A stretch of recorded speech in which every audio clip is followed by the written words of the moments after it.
அம்புலியில் நினைந்து சந்திக்கிற பொழுது அன்பு கதை பேசி பேசி விடியுது இரவு.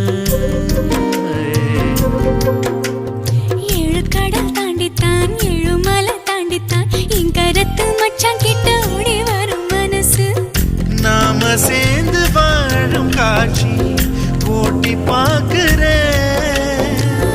காட்சியாவும் நெசமா மாற கூட்டி போ